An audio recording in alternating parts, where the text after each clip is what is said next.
আল্লাহ নবীর দরবার থেকে বুড়িমা গুটি গুটি পাক নিজের ঘরে চলে গেলেন। যাবার পরে কলিজার টুকরা ছেলেকে ডেকে লো, ছেলে তুমি একটু শুয়ে পড়ো, আমি একটু ওষুধ দেবো। ও ভাইরা রে, মা যে কি জিনিস জানেন না। আজকের মায়ের আমরা কত কষ্ট দেই বাবা, মাকে কত বাজে কথা বলি বাবা, অনেক মাকে বড়ি কথা শুনে গাল মন্দ করি। ছেলেরা ও বাচ্চারা, আমি খোকা ভাই তোমাদের বলি দিয়ে যাচ্ছি, ওই মাকে যেন কাঁদাবে না, বাপকে যেন কাঁদাবে না। ও ছেলেরা, মা বাবের পায় তলা আল্লাহর জান্নাত গো। আজকের মা বাপকে রাজি করে যেতে পারলে আল্লাহ পাক তোমার জীবনটা ধন্য বানিয়ে দেবে। তাই মা ছেলেটাকে শুবিয়ে বলছে, বাবা একটা ভালো ওষুধ এনেছি বাবা, আমি তোমার চোখে দেব, এক্ষুনি তুমি দুনিয়া দেখবে। হ্যাঁ, তখন তো অপারেশন ছিল না বাবা, তখন তো ছানি কাটা হতো না বাবা। জি, ছানি কাটা কখন থেকে এলো?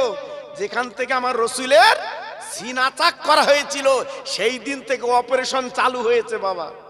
ডাক্তার রিসার্চ করে দেখেছে অপারেশন করলে মানুষ বাঁচে। বিশ্ব নবীর অপারেশন করেছিল। জি, আল্লাহু আকবার। হ্যাঁ, সব যত কিছু হচ্ছে আমার নবীর তরিকায় হচ্ছে বাবা, জোরে বলুন। হ্যাঁ জি, এই রসুলের এই যে বালি, পায়ের তলার বালি দেওয়া, ডাক্তার রিসার্চ করে দেখেছে নবীজির পায়ের তলার বালির কত দাম। রিসার্চ করে দেখেছে চোখ অপারেশন করলে, ছানি কাটলে, লেজ বসালে আবার তুমি দুনিয়া দেখতে পাবে। এটা আমার নবীজির ফর্মুলা। জি, ছেলেটা শুয়ে পড়ল, মা মা এক মুঠো বালি দুই চোখে দিয়ে দিল। মা জননী দেওয়ার পরে ছেলেটাকে প্রশ্ন করছে, বাবা ছেলে বলো তুমি কেমন দেখতে পাচ্ছ? ও ভাই, ছেলেটা মায়ের গলা ধরে বলছে, মা গো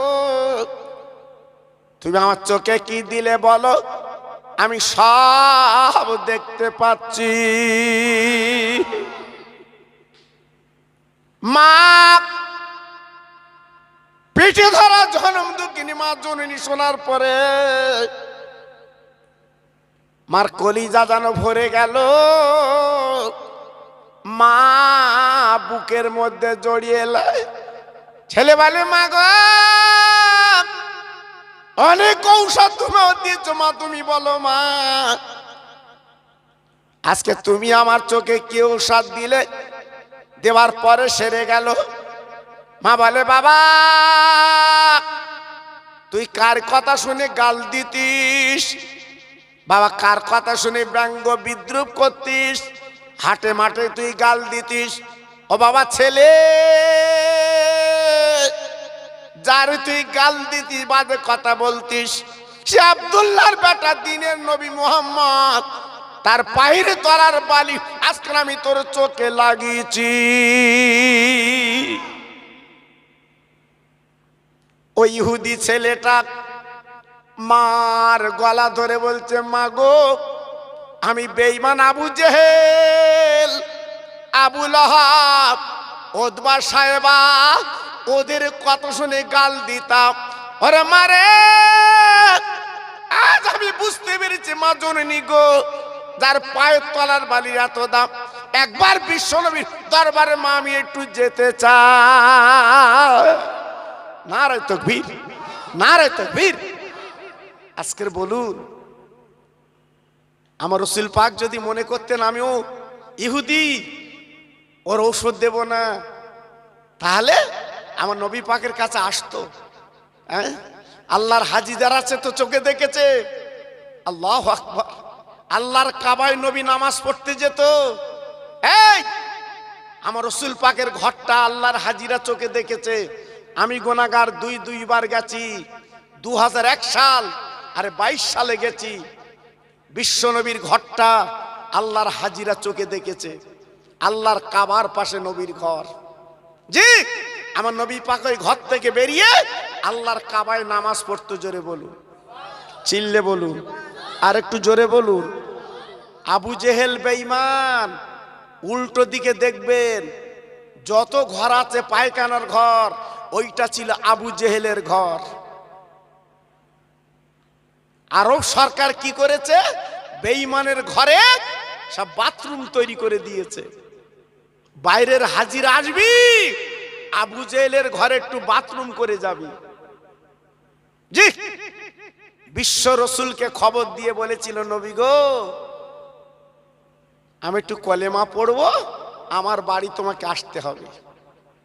নবীজির চাচি আবু জেহেলের বউ, মেয়েদের কথা মিষ্টি, বাবা মোহাম্মদ তোমার চাচা অসুস্থ, একটু চলো না দেখতে। তুমি চলো না বাবা একটু দেখতে, তুমি গেলে তোমার চাচার মনটা খুশি হবে। আল্লাহ রসুলের মনে তো কোনো পাপ ছিল না বাবা, আল্লাহ রসুলের মনে তো কোনো পেট ছিল না বাবা। আল্লাহ রসুল বলছে, ওমা চাচিমা, ওমা চাচিমা, আমার চাচার অবস্থা খুব খারাপ। জি, আল্লাহ নবী গুটি গুটি পান চাচা জানের বাড়ি যখন আসছে বাবা, আসার পথে হঠাৎ তাকিয়ে দেখে আবু জেহেল বেঈমান নিজের ঘরের মধ্যে গর্ত করে রেখেছে।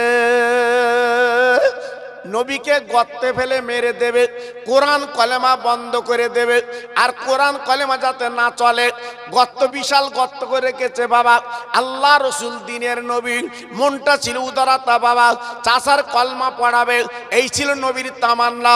সারা জীবন চাচা কলমা তো পড়িনি, মরণের সময় যদি কলমা পড়াতে পারি, কিয়ামতের ময়দানে আল্লাহর দরবারে বলবে, এটা আমার চাচা যা। আমার নবী পাক টুকটুক করে এগিয়ে আসছে বাবা, আবু জেহেলের বাড়ি ঢুকতে যাবে বাবা, এক পা চৌকাটে এক পা বাইরে, এই পিছনের পাটা তুলে ফেলবে, ফেললে কিন্তু গর্তে পড়বে বাবা। বিশাল বড় গর্ত করে রেখেছে বাবা। হযরতে জিবরাইল পিছনের জামা টেনে ধরলেন, ইয়া রাসূলুল্লাহ, হাবিবাল্লাহ, আপনি যাবেন না, যাবেন না, যাবেন না, যাবেন না, বেঈমান গর্ত করে গেছে, আপনি গর্তে পড়লে আর উঠতে পারবেন না, আর উঠতে পারবেন না। আমার দিনের নবী মনে মনে করলেন, আল্লাহ এত চেষ্টা করলাম চাচাকে আজকের কলমা পড়াবো, বরঞ্চ তিনি মরণ ফাঁদ পেতে রেখেছে। আল্লাহ নবী পিছিয়ে গেলে। আবু জেহেল বউকে ডেকে বলছে, আরে বিবি, মোহাম্মদ কই? হ্যাঁ, বলে তোমার ফাঁদ পাতা বুঝতে পেরেছে, এই চৌকাটে এসে ফিরে যাচ্ছে, ফিরে গেছে। বেঈমান আবু জেহেল আর কোনো দিকে আনমনা না হয়ে নিজে গর্ত করে, কিছু খেয়াল ছিল না বাবা, নিজের গর্তে নিজে পড়েছে বাবা। দিনের রসুলকে ফেলবে বলে গর্ত করেছে, নিজের গর্তে নিজে পড়েছে। মন গড়া কথা বলছি না, কেতাবে পাওয়া গেছে বাবা। আবু জেহেলের বউ কি করলো, এইবারে দড়ি দিয়েছে বাবা, ঠাঁই পায় না, এত দড়ি দিয়ে ঠাঁই পায় না বাবা, লম্বা শাড়ি, এইবার দিয়েছে গর্তে, ঠাঁই পায় না, এমন গর্ত বেঈমান করেছে। আবু জেহেল ডেকে বলছে, ও বিবি, ও বিবি, মোহাম্মদকে খবর দাও, ও কিন্তু তুলে দেবে, কারণ ওর মনটা নরম। আমার নবী পাকের মনটা ছিল অন্যরকম। আল্লাহ কোরআন পাকে বলেছে, ওমা আরসালনাকা ইল্লা রাহমাতাল লিল আলামিন। আল্লাহ পাক আমার নবীকে বাবা দয়ার করুণা করে পাঠিয়েছে। তাই বিশ্ব নবী আবার বাবা বাড়ির দিকে যখন চলে গেছে, আবু জেহেলের বিবি দৌড়ে চলে গেছে, ভাইপো গো, তোমার চাচা তোমার জন্য গর্ত করেছিল, আল্লাহর কৃষাণ নিজের গর্তে নিজে পড়েছে। ও ভাইপো তুমি চলো, একবার তোমাকে তুলতে হবে। ও ভাইরা রে, বিশ্বনবী ডেকে বলছে, চাচিমা তুই আগে তো বললে চাচার অবস্থা ভালো না খারাপ, এখন বলছে গর্তে পড়েছে কারণ কি? আল্লাহ নবীর পুত্র দিয়েছিলেন। ও ভাইপো, কি বলবো, স্বামীর কথা শুনতে হবে। ওর কথা শুনে আমি মিথ্যে বলেছিলাম, একবার চলো তুমি চোখে দেখতে পাবে। আমার নবী আস্তে আস্তে এসে উকি মেরে দেখে চাচা একদম গর্তে পড়ে আছে। আমার নবী চাচার দিকে তাকিয়ে বলছে, চাচা তোমার শরীর ভালো না, গর্তে পড়লে কেন? আবু জেহেল হাত জোড় করে বলেছিল, ভাইপো আমি ভুল করেছি, বুঝতে পারিনি, আজকে তোমার জন্য আমি গর্ত করেছিলাম ভাইপো। আসল কথা বলতে হচ্ছে, বলে মোহাম্মদ রে একবার তুমি আমার তুলে দাও, তুলে দাও। আমি জবান দিচ্ছি, কথা দিচ্ছি, আমি ডাঙায় উঠে ইমানের কলমা পড়ে মুসলমান হব। নবী পাক বলছে, চাচা এগুলো তোমার চাল, তুমি উঠে কলমা পড়বে না? আবু জেহেল বলছে, ভাইপো একদিন যা বলার বলেছি, আজকের আর বাজে কথা বলবো না, উঠেই পড়বো। নবী আমার দড়ি না, শাড়ি না, রহমতের হাতটা গর্তে দিয়ে দিয়েছেন। জোরে বলুন, একটু জোরে বলা গেল না? আর একটু চিল্লে বলা গেল না? রসুল আমার যে হাতটা গর্তে দিয়েছে, আল্লাহ রসুল বলছে, আবু জেহেল চাচা আমার হাতটা ধরো। আল্লাহ পাক আমার নবীর হাতখানা এত লম্বা বানিয়ে দিয়েছিলেন। ভাইরা গো, বেঈমান যে জাপটে হাতখানা ধরেছে, আমার দিনের নবী এক হাতটা ডাঙা তুলে বলছে, চাচা তুমি আমাদের কলমা পড়ো। আবু জেহেল বলছে, ভাইপো আমি আগে যেটা মনে করেছিলাম এখন দেখছি উল্টো। আমার বিবি দড়ি দিয়ে শাড়ি দিয়ে ঠাঁই পায় না, তুলতে পারে না, তুমি হাত দিয়ে তুমি তুলেছ, তুমি জাদুকর, জাদুকর, কলমা পড়বো না, কলমা পড়বো না। আল্লাহ নবীর মনটা খারাপ হয়ে গেল, আল্লাহ নবীর মনটা বেজার হয়ে গেল। ওরে চাচা রে, তুমি তো বললে উঠে পড়বো, এখন এমন কথা বলছো কেন? বলে দড়ি দিয়ে শাড়ি দিয়ে তুমি তুললে না, হাত দিয়ে তুললে, যেহেতু তোমার হাতটা জাদুর বলে লম্বা করেছো, আমি কলমা পড়বো না। আল্লাহ নবী দাঁড়িয়ে দাঁড়িয়ে কাঁদতে লাগলো, আল্লাহ আমার চাচাকে এত কিছু করলাম, কলমা পড়াতে পারলাম না। আমার নবী হাত দুটো তুলে আল্লাহর কাছে কাঁদছে, আল্লাহ আমার বড় ইচ্ছা ছিল আজকে রে আমার চাচাকে ইমানের কলমা পড়িয়ে মুসলমান বানাবো। জোরে বলুন, আর একটু চিল্লে বলুন। আবু জেহেল ডেকে বলছে, মোহাম্মদ একটা কাজ করলে আমি তোমার কলমা পড়বো। দেখেন আমার নবী নিরহ নবী বাবা, আমার নবী কোনো চাচার উপরে কথা বলা মানুষ না বাবা। ডেকে বলতে, চাচা কি কাজ করলে তুমি খুশি হবে? আবু জেহেল বেঈমান ডেকে বলল, ভাইপো রে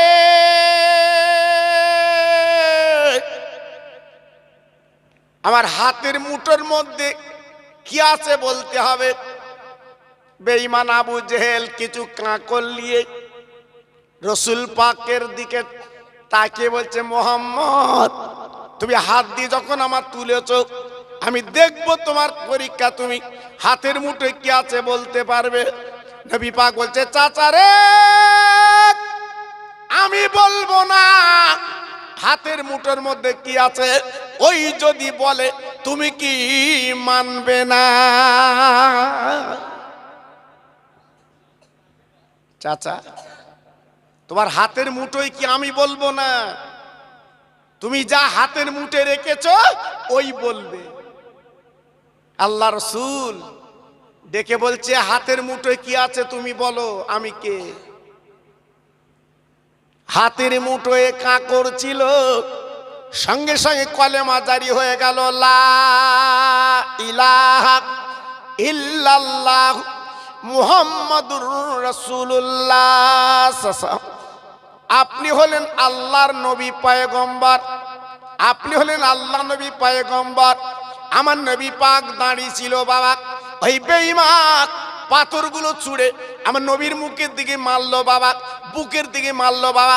যেই পাথরগুলো ছুঁড়ে মেরেছে কেতাবে লেখা আছে বাবা, ওই পাথরগুলো নবীর গায়ে না লেগে, মুখে না লেগে, ওই পাথরগুলো সিজদায় তারা লুটে যায়। আর একবার জোরে বলা যাবে না, আর একবার চিল্লে বলা যাবে না, নারায়ে তাকবীর। পাথর রসুলকে চিনলো আর বেঈমান নবীকে চিনি নেই। হ্যাঁ, আল্লাহর নবী কত ছলনা করেছে, আল্লাহর নবীকে কত বঞ্চনা গঞ্জনা করেছে, তবু নবী চাচা বলে স্বীকার করে এসেছে। জোরে বলুন। হ্যাঁ, আল্লাহর নবীর চাচা রাতের বেলা ডেকে বলছে, ভাইপো এইটা তোমার শেষ চান্স। কি বলে? আকাশের চাঁদ যদি তুমি দুভাগ করে দেখাতে পারো, আমি জবান দিচ্ছি মক্কার কাবার সামনে দাঁড়িয়ে আমি ঈমানের কলমা পড়ব। আমার রাসূল বলছে, চাচা তুমি গর্তে উঠে পড়লে না, পাথর সাক্ষী দিলে পড়লে না, আবার চাঁদ দুভাগ করলে তুমি পড়বে? বলছে, আমি কথা দিচ্ছি পড়ব।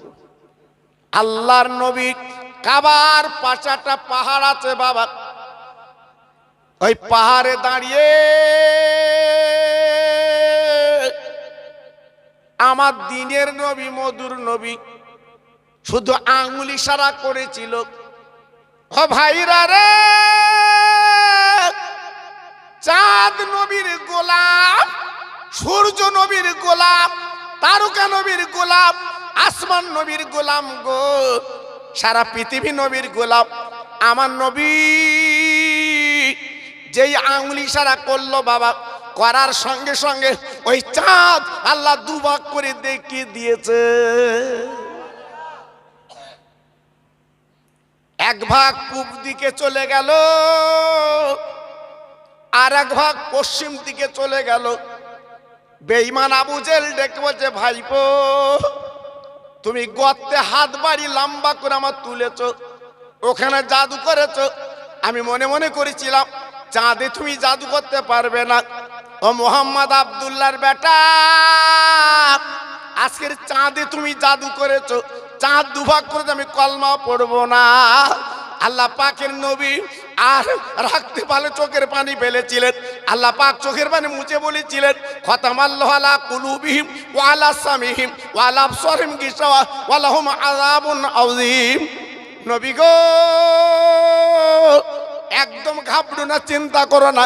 আবু জেহেলকে বলে দাও আযাবের জন্য রেডি করে রেখেছি, আযাবকে আমি আটকে দিয়ে দেব।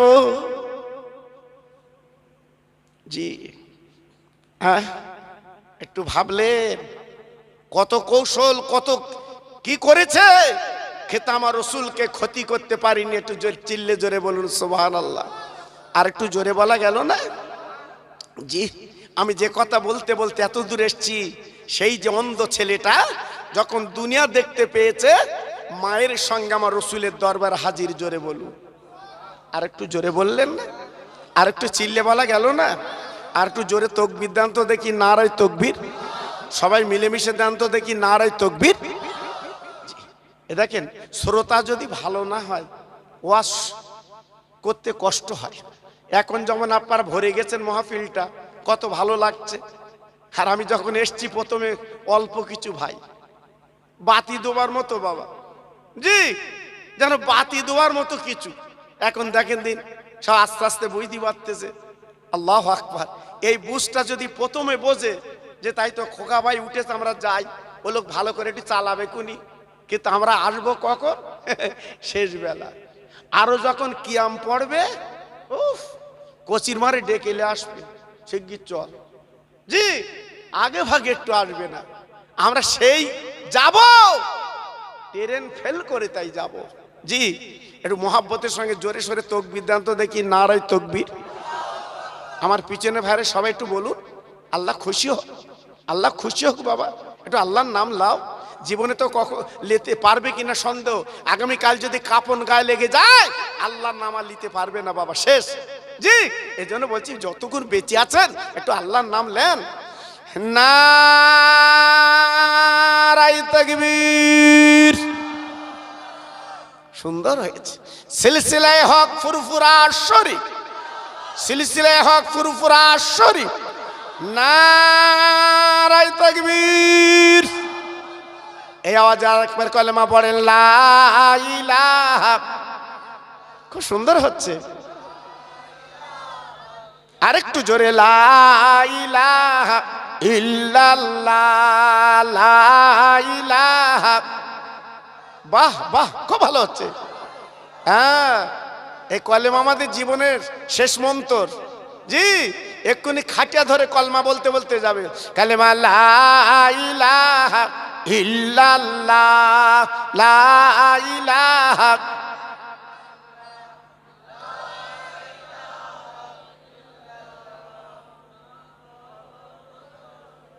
হাসবি রব্বি জাল্লাল্লাহ, পড়ুন হাসবি রব্বি জাল্লাল্লাহ, মাফি কালবি গায়রুল্লাহ, নূর মুহাম্মদ সাল্লাল্লাহ। জোরে জোরে লা ইলাহা ইল্লাল্লাহ, লা ইলাহা। খুব সুন্দর হচ্ছে। লা ইলাহা ইল্লাল্লাহ মুহাম্মাদুর রাসূলুল্লাহ। জোরে জোরে আল্লাহুম্মা সাল্লি আলা।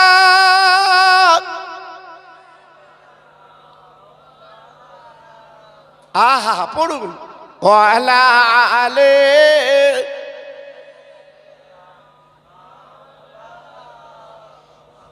মসজিদের ওই পাশে আমার কবর দিও ভাই,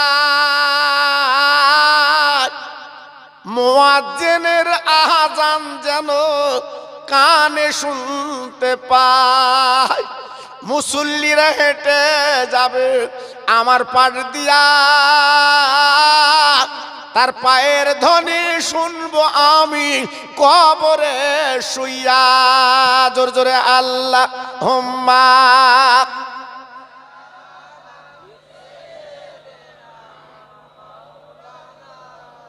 ওয়া আলা আলি।